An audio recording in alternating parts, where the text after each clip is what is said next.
Hey guys, it's icarus here, and I just wanted to say before this video even gets off the ground that leave a comment in the comment section below if you want another original story. Suggest any topic, I'll take anything on. I just want to have a community of really awesome original stories that people can go to and hear and listen to. And without further ado, so I don't break the tone at the end of the video, like, comment, and subscribe. I'll see you guys later. Peace.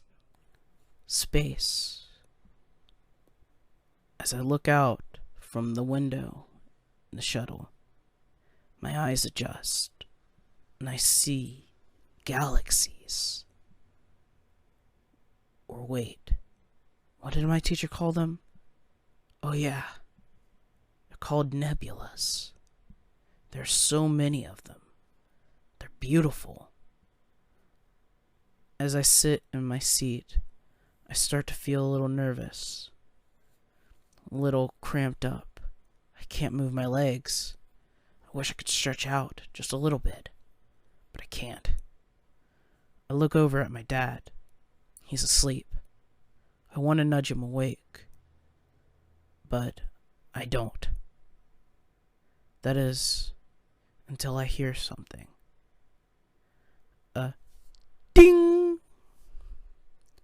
As the captain radios in. Attention passengers, we will be landing in 15 minutes. I would like to thank you for flying Air Luna, and we will be passing the debris belt soon. All of you know that it is visible from space and one of the attractions, so if you look outside of your window here in a moment, you will see it. Again, thank you for flying Air Luna, and we will be descending in 15 minutes. Good day. I look at my father, nervously.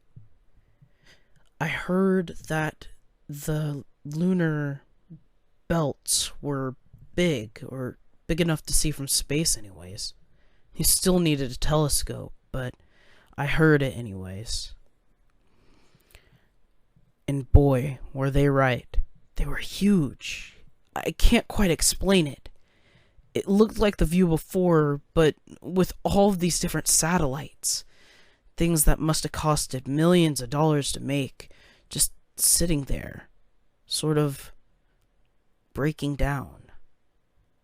I didn't understand it. Why didn't they go and confiscate them? Why didn't they go up there and grab them? They have to have usable parts, right? But I guess that's just me overthinking things. Not everything can be perfect. And then I hear a shake, a rattle on the ship.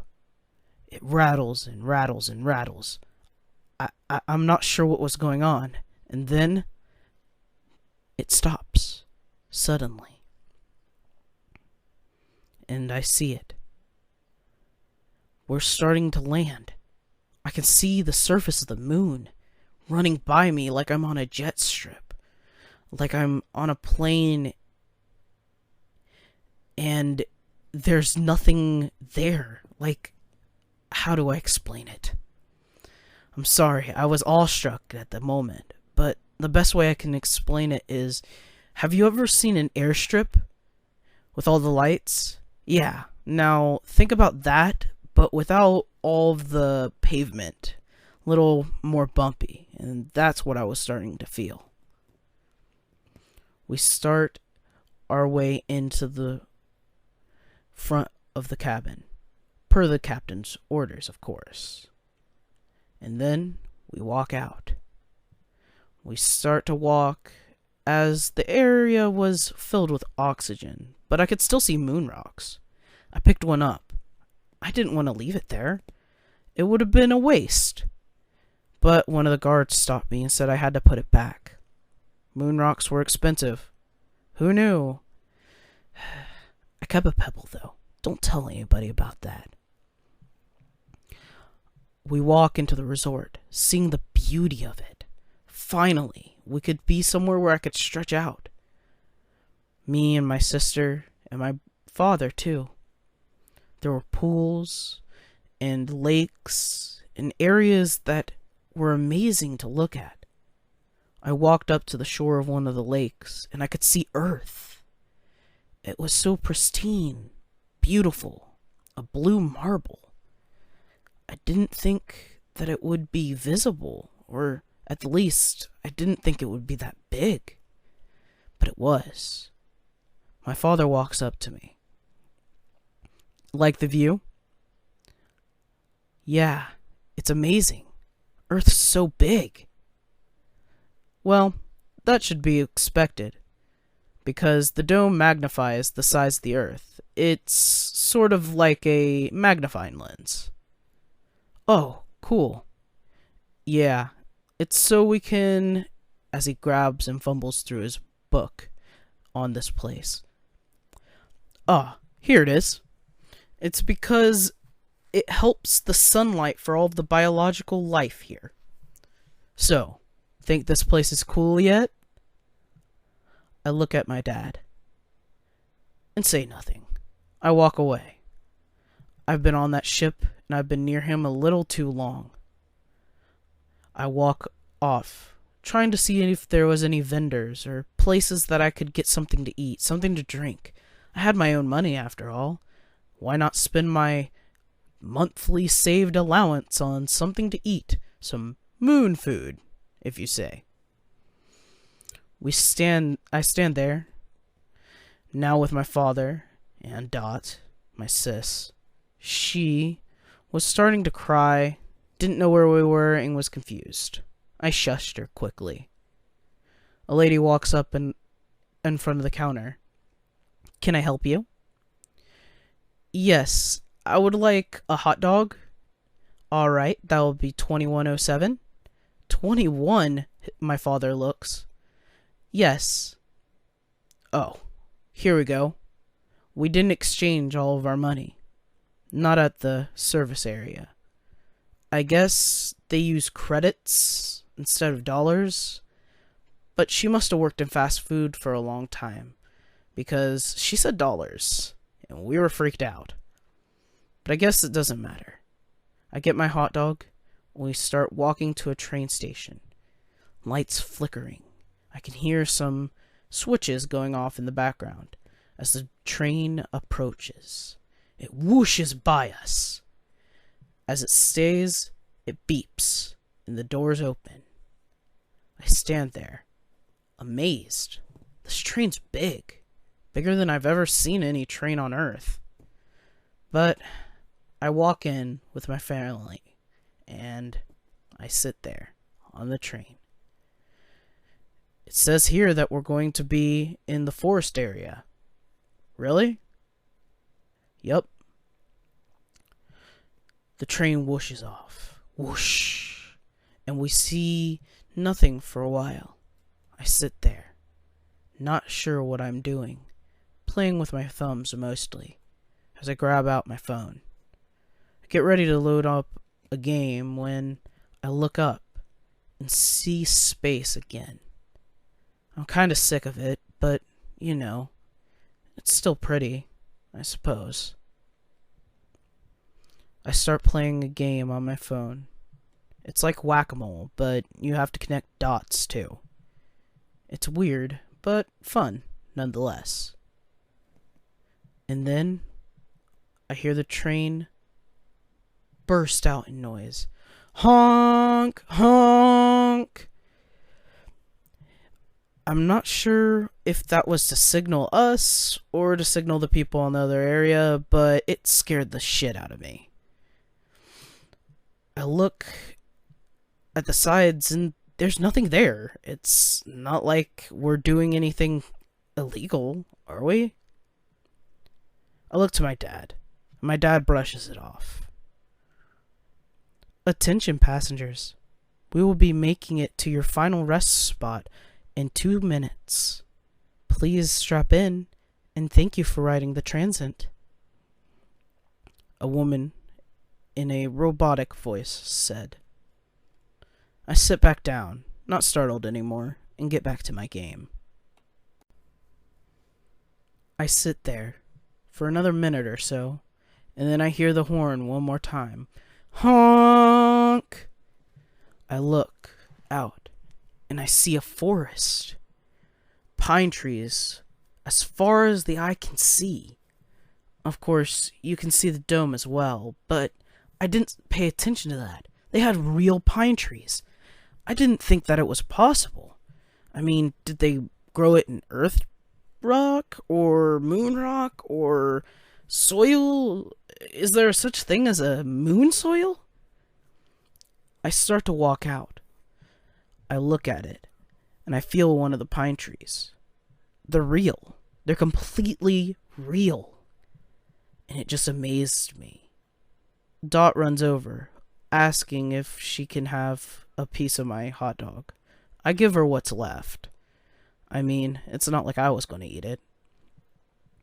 I walk off into the forest, just strolling around. My dad explains that I need to get closer to him. We don't know how many people are out there, and in spite it being a resort, they can't watch everywhere, he says. So stay close, and let's get to the cabin. We walk for around 5 minutes, and we see it. A quaint little cabin. I said to my dad, "So this is where we're going to stay?" My dad only nods his head, happy to show me this. I can't wait. You know, your grandfather wished that he would have been able to go on a place like this, go to a place on the moon. Dot looks at my dad. Can't Grandpa come? No, baby.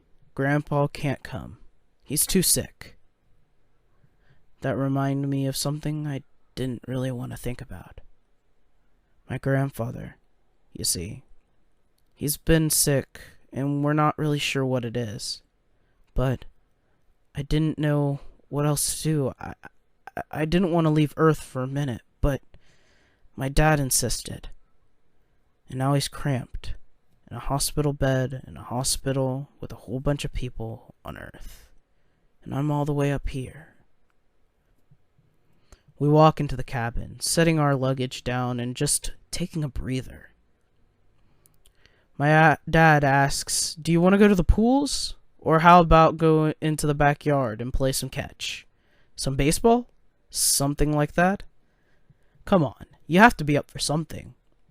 I just tell my dad that I want to take a nap, and then maybe we can go out to the pools later, and then maybe the vendors.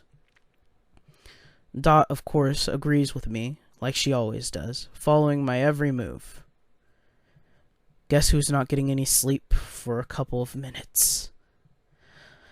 I sit down, laying now out on my bed, thinking to myself, I can't believe we're all the way up here. And now I'm looking at a ceiling. The same thing I could have been doing back at home. I sit there, not really understanding why. Dot laying on the bed, fast asleep now. I get up, quietly of course, not to wake her. I walk out, and I see that it's changed. Time has changed, and I can barely see Earth in the sky. So I walk outside with my dad. My dad was sitting there, drinking what appeared to be some sort of beer. I look at him, and I ask, "Hey, Dad?" He just turns to me slowly. "Yes?" "Thank you." I go to hug my dad, but that's when I see something. Out of the corner of my eye, it was some sort of shooting star. I don't pay any attention of it. I mean, I'm here with my dad. I go and I look at the pool. So, should we get in? But then we're interrupted, quickly and fast. An alarm goes off. Boom. Attention, all people on Luna Space Spire. I would like to inform you, sadly, that we have had a breach in the biobubbles. Please go to your most closest designated underground area. There should be a hatch nearby any area. If you are not able to make it to an underground area, there will be a person coming to escort you. Please, where are the safety equipment that we have provided? Yes? Yes, sir? Alright. Please, stand by. We'll give you any more information that we need. Alright. Yes, I'm coming. My father springs from his chair, running faster than I've ever seen him run. He goes and wakes up Dot, and we start running towards the hatch at the back of the house. It opens up immediately as he puts his handprint on it. Welcome, it says. Calmly come down. Calmly. Calmly. Calmly, as it keeps repeating it in that stupid, stale robot-like voice. Calmly. Calmly. Calmly come down. Calmly. Calmly. My father, looking at me, saying, Come on, hurry up. We don't know how long it's going to take. I quickly bolt down. I don't want to be out there any longer. I don't even want to think about it. I mean, it has to be a small hole. It couldn't have been anything that bad, right? I even question if I should even go down there. It's not like it's going to suck all of the air out. This place is huge. Right? Right? But, in spite of all of that, I walk down. The area, all of the corridors, are smaller, a little cramped. I can't explain it. We walk down, now coming to some sort of four-way intersection, seeing some doors. That is, until we can't see them. The power cuts, and I immediately get freaked out. Alert! Alert! Security breach! Alert! Security breach! Alert! All designated peoples, please head to the designated chambers on your maps. This is not a drill. Alert! Alert! It says, over and over again, repeating that message. Me and my father, dashing, Dot in my dad's hands, holding her tight. It looks like he's squeezing her to death. But I'm running out of breath. I can't breathe. I stop to take a breath as my father turns around. Come on, you need to come on, Damien. Let's go, now. I stand there. I can't breathe. And that was when we seen a couple of officers walk by. We stand there, looking at it, the officers escorting us, also slightly to our designated area. We start walking down a corridor into this small, packed room with so many people. My father grabs onto my hand. Don't let go of me. Whatever you do, I don't want you getting lost in this crowd. I look around, people strewn everywhere. I can't even make out any faces. It's dark. Red lights going everywhere. I don't know what's going on. All I can know is that my father has a hold of my arm and that I'll be safe. I have to be safe. I'm always safe, right? My dad wouldn't leave me. I'll be fine. I start to catch my breath as we start to go to the corner of the room. Dot, I can hear, barely, crying over all the crowds, collectively losing their shit, and rightfully so. I thought that this place would be safe. I thought that we'd be okay. 2 hours pass, and nothing happens. My father's calmed down Dot, but we haven't left the room. People are everywhere. I feel more cramped than I was on the ship. And now I can't even see space. It's so dark, I said. Then we start to hear from the other side of the room for people to be quiet. A man stands up.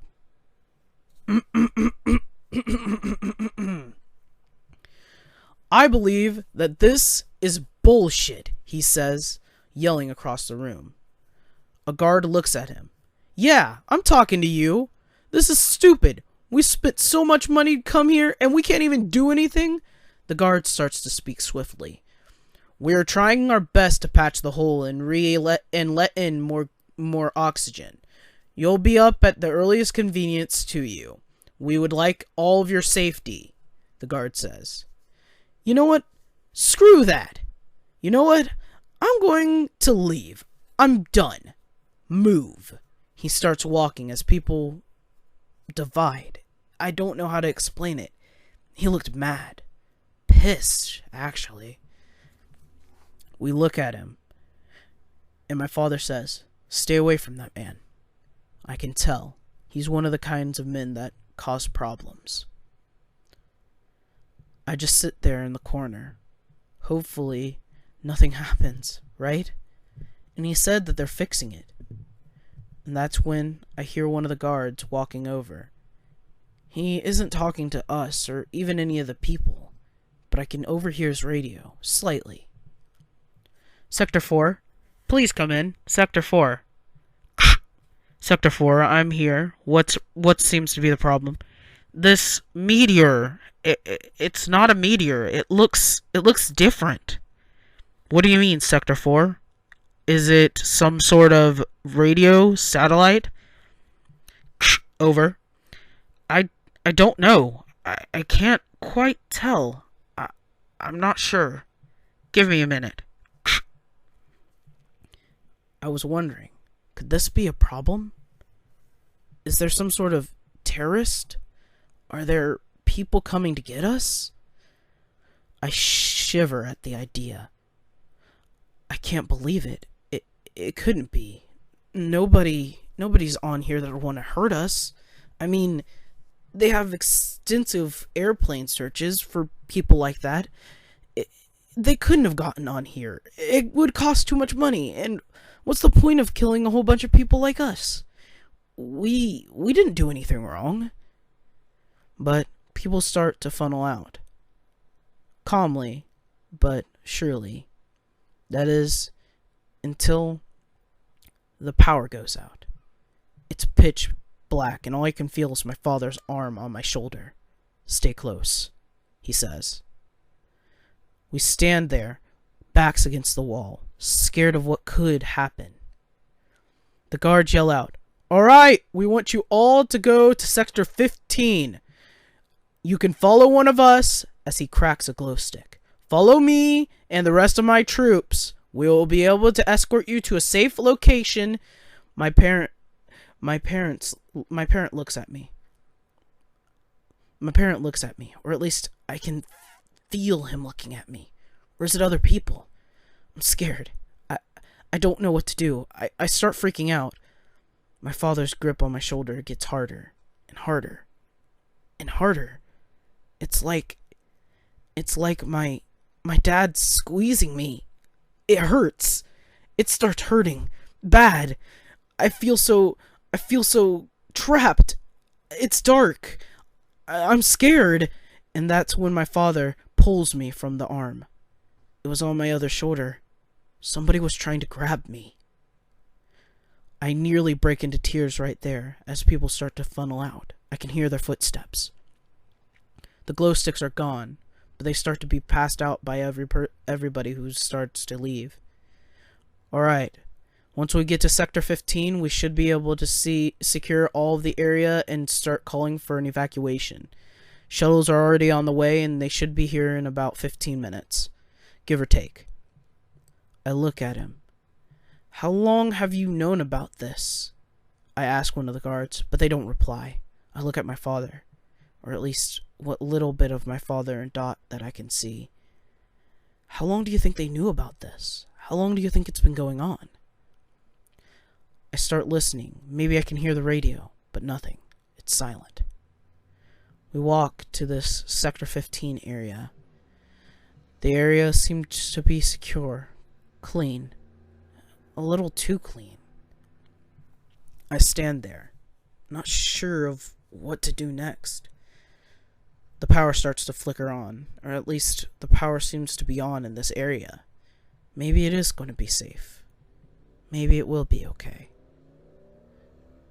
We walk into this area as an instructor in a bright red suit walks in. "Thank you for coming to our resort. I'm very sorry to say that we have lost nearly 100 people. He looks nervous, scared, like something's going to happen, like like they might maul him or something. I just wanted him to spit it out. As you know, our resort is very prestigious for not having many accidents. We had that one accident many years ago, but it was only a security flaw with the locks, and we knew that it was fine. But this was a problem. Our shielding did not hold up against a meteor that came in. It is confirmed to be a meteor. If anybody else says otherwise, it is to be squashed here. There are no aliens. There are no things that are coming to get us. There are no problems with the crew. I would like to give you my sincere apology for the manner that we evacuated you in. My name is Dr. Him. I know that it is a hard time. It looks like he's thinking about something. Like he's nervous. A man rushes out from this crowd. How do you know it's not aliens? How do you know it's not any of this? He starts waving a recorder in the man's face. The man stays silent, not sure what to say, not to reply. I can assure you, there's no aliens, and if there were, this would be a much different confrontation. They'd be able to shoot us out of the sky, for all we know. How could I? I'm sorry, I can't answer any of your questions immediately. The vessel should be arriving in 2 minutes, give or take. Thank you for coming here. Your refunds, you will get a 25% refund, as the resort has been open for 8 hours. I am very sorry, as the man walks through the doors as it bolts shut. I stand there, looking around at all the scared faces. Older kids, little kids, moms, dads, all in this tight, small little white room. I think to myself, this was the best vacation ever. Couldn't ask for anything better. That is, I could have thought of a million other things I could have done. Let's go to the moon, my dad says. It'll be fine. I feel bummed that I wasn't allowed to go into the park, that I wasn't able to see the concessions in that day. I was hoping to talk to more people, to have more fun, but I suppose it wasn't in the cards. We rocket into Earth, now flying into some sort of space area, now hitting the atmosphere. Now hitting the atmosphere, says the captain. I stand there, still standing and looking out at the clouds. I'm okay. I'm gonna be okay. I wipe off my sweat and walk back to my seat. All passengers, please buckle in. Again, sorry for all of the mishaps and problems that you may have encountered at the Moon Resort. Please exit the area as we land in a calm, orderly fashion, and thank you for flying Air Luna. I sit there, wondering, will I ever go back? I want to go back. Hopefully, I can go back.